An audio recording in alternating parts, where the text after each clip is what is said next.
Je m'appelle Jessica, j'ai 33 ans et je suis tricoticolomane.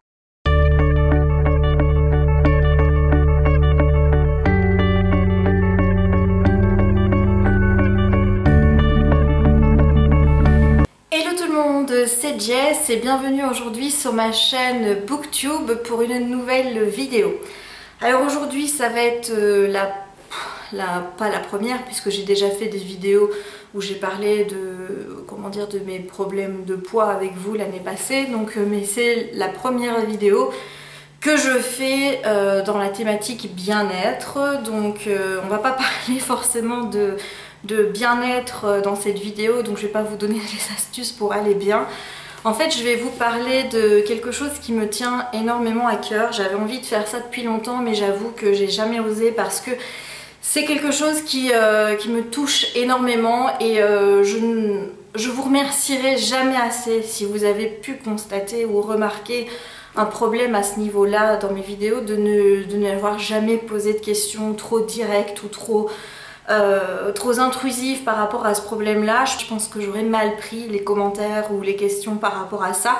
Tout simplement parce que c'est quelque chose qui m'est vraiment très intime, très personnel, et j'avais envie d'attendre le bon moment pour vous en parler, le moment où je me sentais prête à pouvoir évoquer ce problème avec vous sans avoir honte, tout simplement parce que c'est quelque chose qui est vraiment assez dur.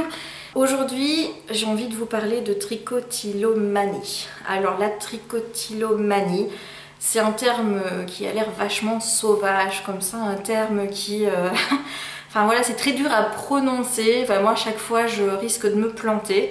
Donc la tricotilomanie, j'ai pris des notes pour ne pas vous dire des conneries. Donc c'est un terme qui vient du grec et qui veut dire en fait manie de s'épiler les poils. Il y en a qui se rongent les ongles par exemple, n'arrête pas de faire ça, moi c'est quelque chose que je n'aime pas, ma soeur ronge ses ongles, ça m'énerve. Et moi, eh bien je fais ça à longueur de journée. Donc la tricotilomanie, c'est un comportement répétitif qui consiste à s'arracher les cheveux, parfois même avec la conséquence d'avoir des zones du cuir chevelu qui sont totalement chauves. Alors avant de vous montrer vraiment le problème chez moi à l'heure actuelle, je vais vous parler de comment c'est arrivé. Je souffre de tricotilomanie depuis que je dois avoir 15-16 ans. Donc je pense que c'est lié à tout ce que j'ai vécu, de mon passé de harcèlement, ça a commencé avec ça. Et à ce moment-là, c'était derrière, c'est-à-dire que c'était de ce côté-ci, là derrière, si vous voulez, ici. Et je tirais sur mes cheveux, comme ça. Ça arrivait à un point où quand je faisais une queue, donc j'attachais mes cheveux, et bien ici il y avait toute une zone blanche avec un tout petit peu de cheveux qui étaient vraiment très courts, et tout autour on voyait une ligne blanche. Et donc quand je faisais une queue, ce que je faisais c'est que je laissais d'autres cheveux pendre et je venais les remettre après avec des petites pincettes pour qu'on cachait un maximum qu'il y avait un petit trou qui apparaissait là dans mes cheveux. Et je suis restée assez longtemps avec ce petit trou là, et parfois ça disparaissait parce qu'en fait c'est des phases, vous voyez, c'est pas tout le temps, tout le temps, tout le temps, c'est des phases. Et puis quand vous arrêtez de vous triturer les cheveux, vos cheveux repoussent. Donc ici, moi pour le moment, si je fais une queue, il n'y a plus de problème, je n'ai plus cette petite... comment dire, cette petite tache blanche du fait que j'avais plus de cheveux ici. Ensuite, ça a été ma mèche, c'était ce côté-ci, ici devant, un pop-up tout le temps, au point où je n'avais plus de cheveux ici, j'avais des petites mèches qui remontaient juste là, vous voyez, jusque là. Mais je devais aller chercher à chaque fois des cheveux bien derrière pour pouvoir les mettre devant, parce que les cheveux de devant ne pouvaient plus se mettre, enfin ici voilà, j'avais plus de longueur pour pouvoir les mettre en avant ni quoi que ce soit. J'avais des petites mèches rebelles et ici un petit trou qui se faisait sur ce côté-là. Et là aussi, au fur et à mesure du temps, j'ai arrêté de faire chier mes cheveux de ce côté-là et c'est repoussé, c'est revenu sans problème. Sauf que depuis maintenant quelques années, je fais plus grave, je pense, puisque j'ai attaqué le haut de mon crâne. Donc en fait, je fais ça tout le temps. C'est tout le temps. Ce côté-ci, ce côté-là. Voilà, et je sais pas, voilà, je vais vous montrer. Regardez mes cheveux, comment ils sont. Donc vous pouvez voir ici... Hop hop hop, on voit bien mon crâne. Ce côté là, voilà. Et il y avait un vlog de Manu, je pense que c'est le vlog où on est allé à Trolls et Légendes. Quand j'ai vu son vlog, j'ai failli pleurer parce qu'on me voyait sur le côté et on voyait tout un côté ici où j'avais quasiment plus de cheveux et on voyait le blanc de mon crâne. Et je lui ai dit mais Manu, elle me dit j'ai fait ce que j'ai pu Jess pour qu'on ne le voit pas. Et voilà, donc j'essaye toujours dans mes vidéos de vous le cacher en fait. Quand je fais les photos, j'essaye de me tenir comme ça ou j'essaye vraiment qu'on voit jamais mes cheveux. Voilà, parce que j'ai honte de moi, j'ai honte de ce que je fais. Ça fait des années que ça dure, c'est de pire en pire et là j'avoue que pour le haut ça fait plus d'1 an que c'est comme ça. Il y a même un moment, je sais plus lequel côté parce que maintenant je pense que c'est ce côté-ci. J'avais tellement abîmé ce côté-ci de mes cheveux que mes cheveux étaient plus courts de ce côté-là que là. Donc j'avais les cheveux longs qui étaient de ce côté-ci et de ce côté-ci mes cheveux qui étaient courts, donc ce qui faisait que ça faisait vraiment très ridicule quand je les laissais au naturel. Il fallait toujours que je les coiffe et que je les mette derrière parce que sinon on voyait qu'il y avait une différence de longueur entre les deux. Donc vous aviez super long ici et mi-long là. Et tout ça c'est moi qui me fais ça, rien qu'en tirant dessus tout le temps. Et voilà, donc si je vous en parle un peu aujourd'hui, c'est parce que la trichotillomanie, c'est quand même, c'est une maladie, c'est considéré aujourd'hui comme un trouble du comportement. Et j'avais envie de dire à toutes ces personnes qui souffrent de trichotillomanie de ne pas avoir honte d'elles-mêmes, voilà, ce sont des personnes qui souffrent, et d'oser en parler pour essayer justement de se soigner. Donc moi, qu'est-ce que je fais concrètement pour essayer que ça aille mieux? J'ai été voir un dermato évidemment, qui m'a prescrit un médicament que je dois faire, c'est des pchit, que je dois faire tous les soirs sur mes cheveux. Ça fait maintenant 1 mois et demi, ouais, presque 2 mois que je le prends. Je vous avoue que j'ai pas l'impression de voir une différence entre avant et maintenant. J'ai l'impression que ce produit ne marche pas. J'ai aussi des vitamines à prendre, mais j'en avais déjà pris avant et ça n'a jamais rien fait. Je pense que pour combattre la trichotillomanie, avant de vouloir soigner ses cheveux et de se dire ouais j'ai envie de récupérer des beaux cheveux, il faut déjà soigner le trouble en lui-même, c'est-à-dire qu'il faut arrêter d'avoir cette compulsion qui nous oblige à nous faire du mal et à tirer sur nos cheveux. Je crois que c'est ça qu'il faut soigner en premier et qu'une fois qu'on s'est débarrassé de cette manie, à ce moment-là on peut laisser ses cheveux respirer et repousser tout simplement à leur rythme.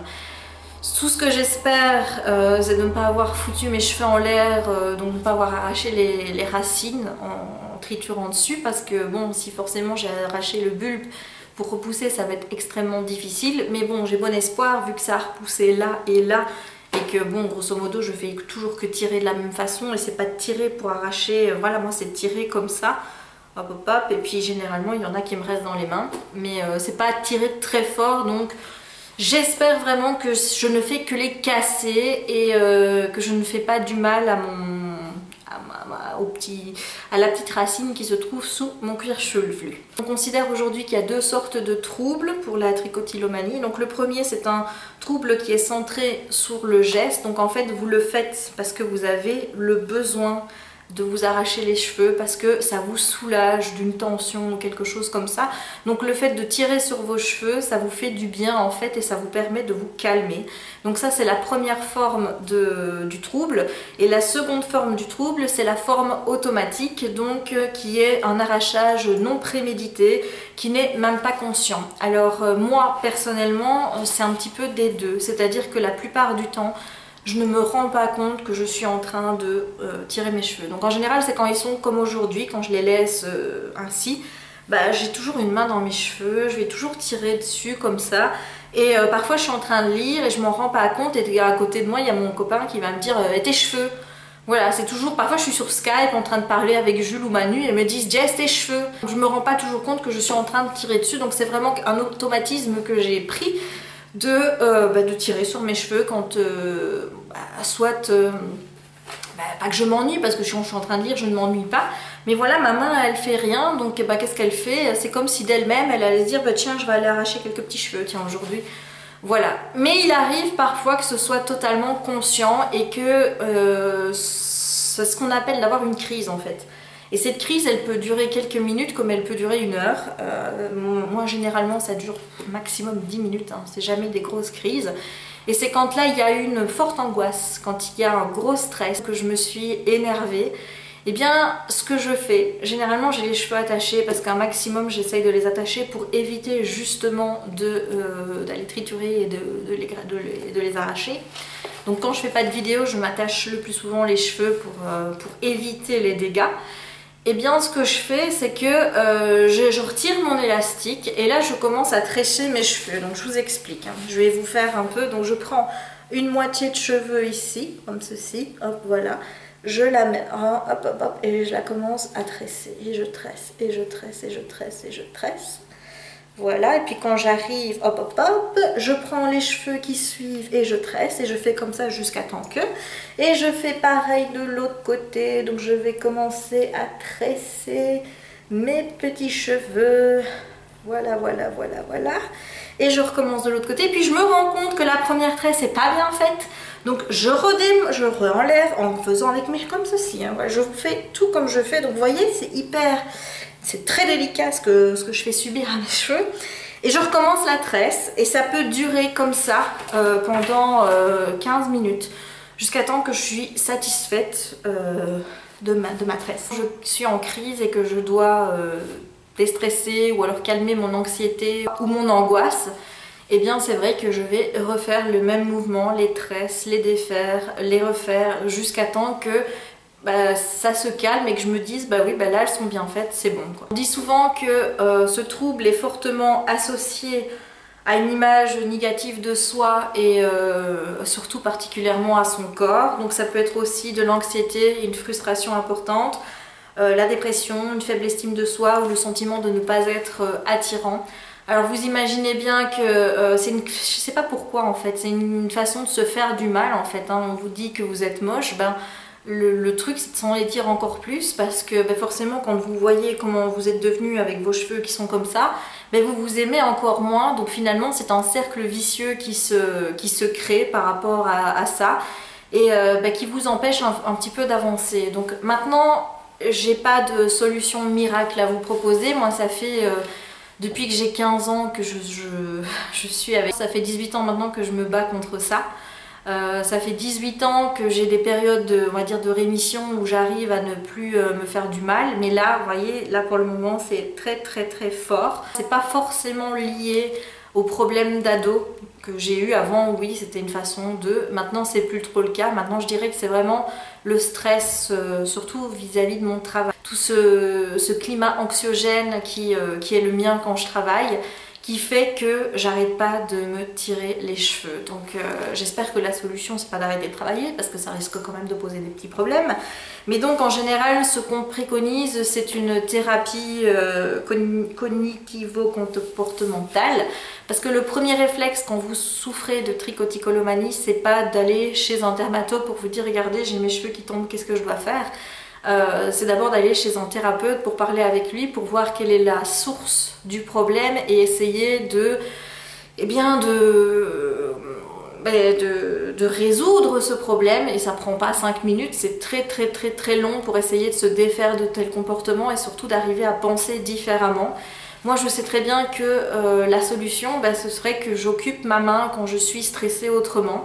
Donc j'ai une boule de stress, mais c'est vrai que pour le moment je m'en suis pas encore servi beaucoup parce qu'elle n'est pas à côté de moi. Je crois que je devrais avoir cette boule de stress là, vous voyez les machins qu'on fait tchac tchac tchac tchac quand on est énervé. Et bien je devrais avoir cette boule là à côté de mon ordinateur et à chaque fois que je sens une angoisse, de l'anxiété, du stress monter parce que voilà je peux m'être pris la tête avec quelqu'un ou des choses comme ça, prendre cette boule et y aller au lieu de mettre ma main dans mes cheveux. Donc ça c'est une première solution, c'est d'essayer quand on sent que l'envie est là et qu'on a envie d'aller gratter ses cheveux, d'occuper sa main autrement, donc tapoter sur une table, chipoter avec une boule d'anti-stress là ou des choses comme ça.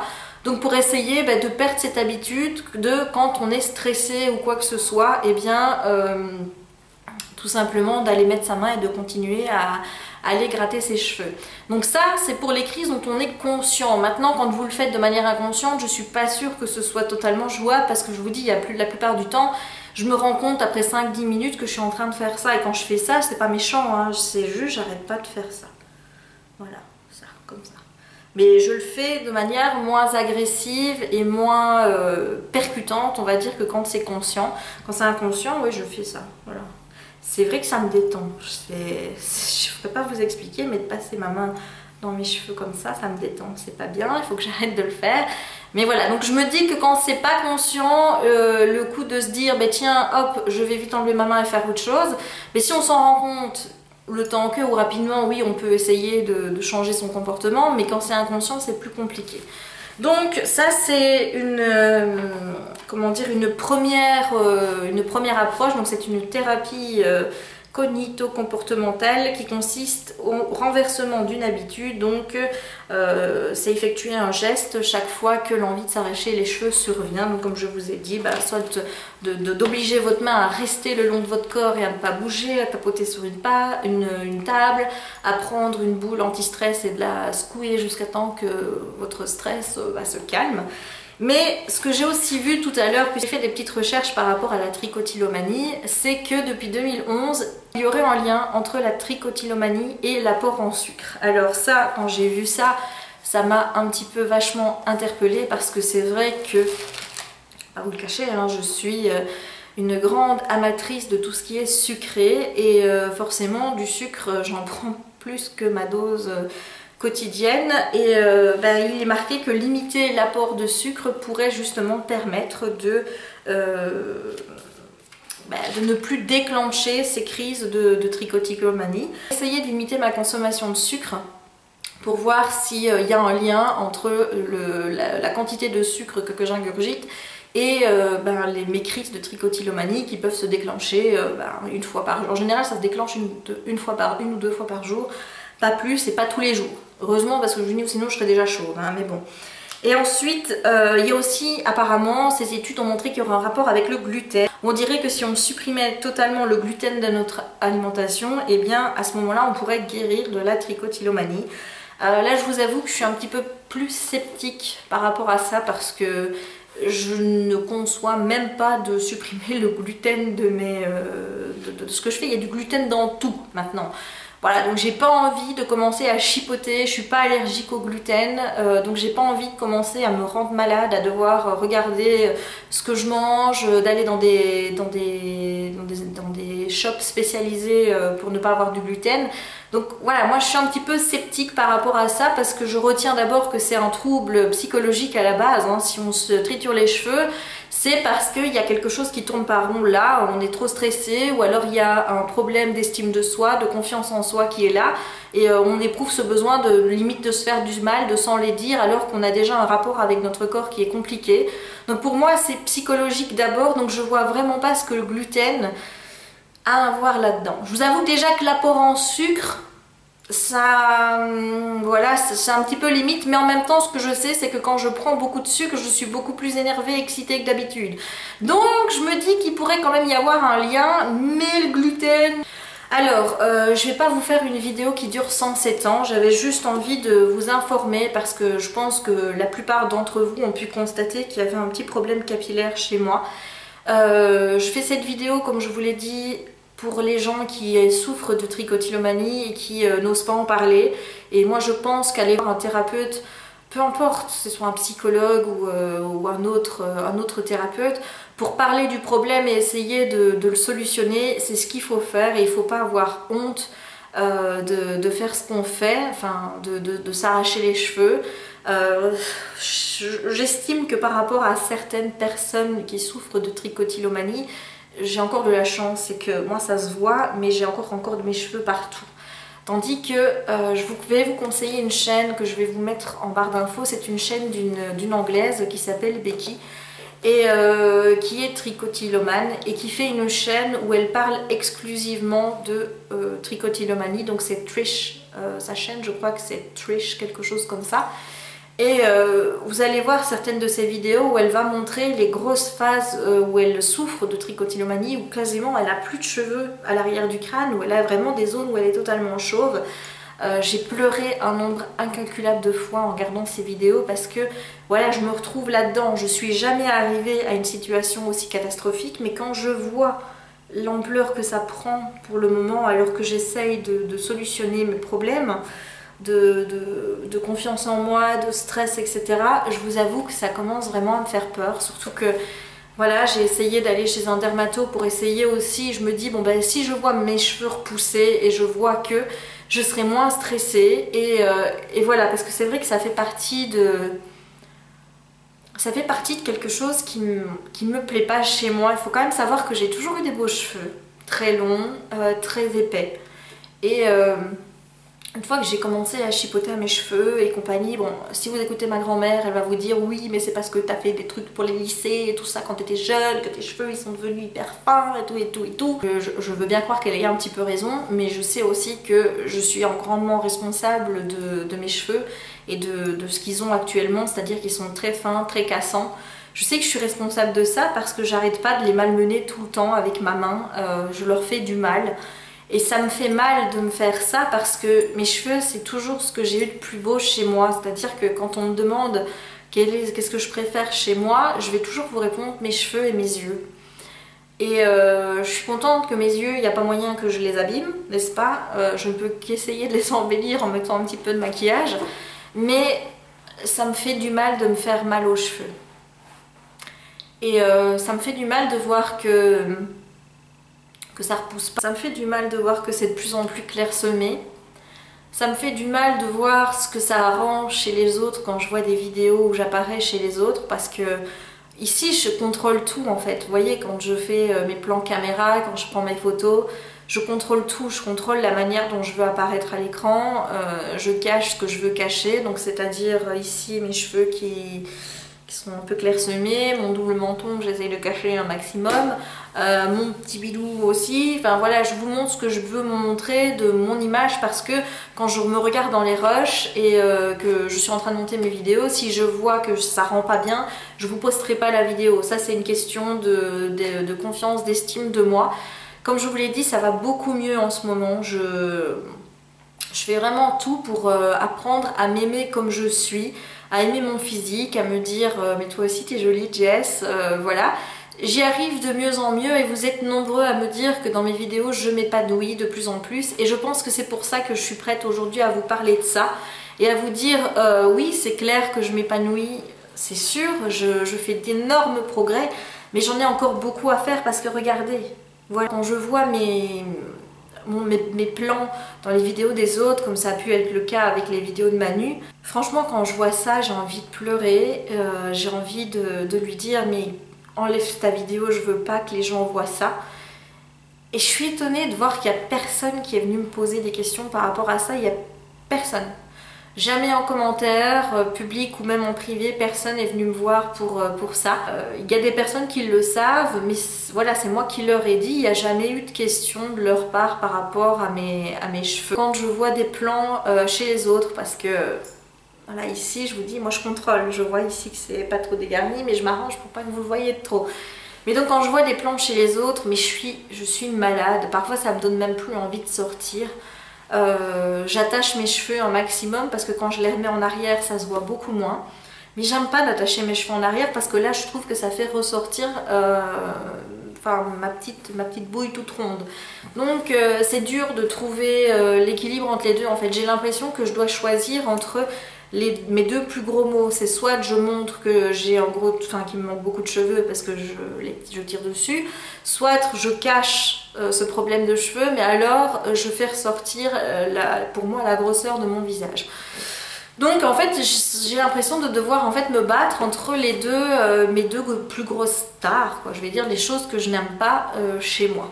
Donc, si je fais cette vidéo, en fait, c'était tout d'abord parce que je me sens maintenant assez à l'aise avec moi pour vous en parler. Donc, ça me met toujours mal à l'aise. J'ai toujours, là, ici, une petite boule quand je vous en parle. Et je vous avoue que les larmes sont pas loin. Et je suis contente qu'elles ne soient pas venues. Mais c'est pas pour moi quelque chose de facile à vous dire. Mais je trouve que c'est nécessaire parce que justement... je vais mieux, je m'accepte mieux comme je suis et maintenant je sais que je vais pouvoir reprendre aussi mon régime parce que le gros problème c'était évidemment que quand vous n'êtes pas au top, que vous vous sentez pas bien, et bien vous ne vous sentez pas prête à faire des gros changements dans votre vie, comme perdre du poids ou des choses comme ça. Il faut être bien avec soi pour pouvoir faire ce genre de choses. L'année passée, quand j'ai commencé mon régime, j'étais vraiment dans une bonne vibe. Et puis, il y a eu une mauvaise passe que vous n'avez pas forcément senti, mais que moi j'ai ressenti en stress intérieur. Et quand je suis fort stressée, c'est comme si j'avais comment je veux dire, une colère intérieure, un carburateur qui demande à être alimenté tout le temps et qui me fait manger tout le temps. Et donc de fait, j'ai repris la plupart des kilos que j'ai perdus. Et ça aussi, ça me rend hyper triste parce que j'étais hyper fière de moi l'année dernière et je me dis que maintenant je vais devoir reprendre le boulot que j'avais entrepris, je vais devoir tout recommencer. Mais je vais le faire. Mais voilà, j'avais envie aujourd'hui de vous parler de trichotillomanie parce que pour tous les gens qui en souffrent et qui n'osent pas en parler, et aussi pour moi, que j'ai pu constater que jusqu'ici, vous parlez de tout ce que je retenais à l'intérieur, donc le harcèlement, mes problèmes de poids.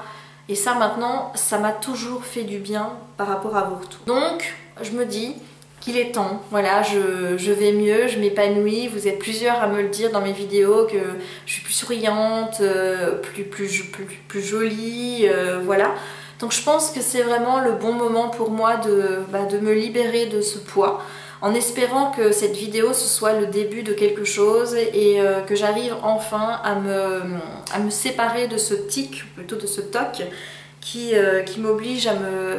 Mais vous voyez, le souci c'est que je me regarde dans le retour et quand je vois que mes cheveux sont mal mis et que je suis pas à mon top, il faut que je joue avec, hein. Ça c'est mon gros problème.